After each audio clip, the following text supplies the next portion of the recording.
মাশাআল্লাহ, এই সুন্দর জায়গাটা কোথায়? হ্যাঁ, এটা হয়তো সিলেটের জমিনে যারা রয়েছেন তারাই চিনতে পারবেন। এটা হচ্ছে হযরতে শাহ ফরান আউলিয়া, যেটাকে হযরতে শাহজালাল ইয়ামিনী রাদিয়াল্লাহু তাআলা আনহুর বাগিনা বলা হয়। তারাই ছিল ইসলামের বীর পুরুষ। এক হিসেবে ধরতে গেলে সিলেটের জমিনে ইসলাম প্রচার করেছে, ইসলাম এনেছেন জিনেজের রক্তের বিনিময়ে, সেটা হচ্ছে শাহজালাল ইয়ামিনী এবং শাহ ফরান ইয়ামিনী, যা ইসলামের মধ্যে তাদের অবদান কিন্তু বেশি।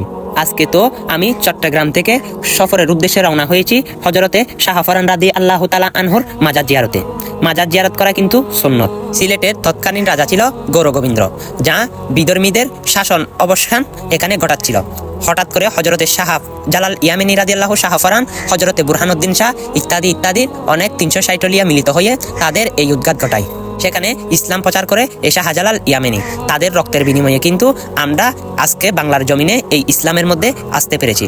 আর অনেকে দেখি কমেন্ট করে এগুলা কি, এগুলা বেদাত, এরকম ওই রকম। কিন্তু একটা কথা মনে রাখবেন, এখানে কিন্তু যুগ যুগ ধরে ইসলাম নবী রাসূলদের দিয়ে ইসলাম প্রচার করে আসতেছে। তাদের দিয়ে আস্তে আস্তে সাহাবায়ে কেরাম ইত্যাদি ইত্যাদি আস্তে আস্তে ওলিয়ে কেরামদের আওতায় কিন্তু ইসলাম প্রচার হয়েছে বাংলার জমিনে। আমার দাদা, আমার বাবা, কোনো আমার আত্মীয় স্বজন কিন্তু ইসলাম আনে নাই, ইসলাম আনছে এই ওলিয়ে কেরামরা। যারা ওলি আল্লাহ মানতে চাইবেন না, অবশ্যই তাদেরকে একটা কথা বলে চাই, তারা কিন্তু বেশি বেশি কোরআন পড়ে দেখুন। আল্লাহ কোরআনের কারিমের মধ্যে উল্লেখ করেছেন ওলি আল্লাহদের কোনো ভয় নাই। আমরা দাঁড়িয়ে দাঁড়িয়ে কি করতেছি? সরকারে কায়নাত হযরত মুহাম্মদ মুস্তাফা সাল্লাল্লাহু আলাইহি ওয়াসাল্লামের উপর মিলাদ কিয়াম এমন দুরূদ শরীফ পাঠ করতেছি।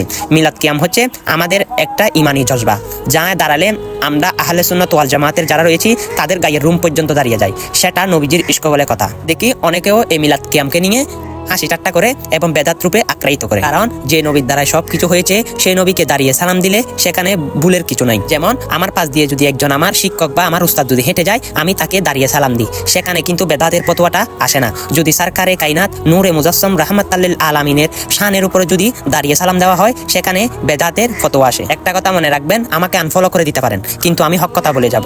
যারা এটাতে বিরক্ত হন, আমার মনে হয় তাদের ইমানি জন্টিস হয়েছে। আরো সুন্দর সুন্দর ভিডিও পেতে এই জুয়েল ব্লগ পেজটি ফলো করুন। সবাইকে আল্লাহ হাফেজ।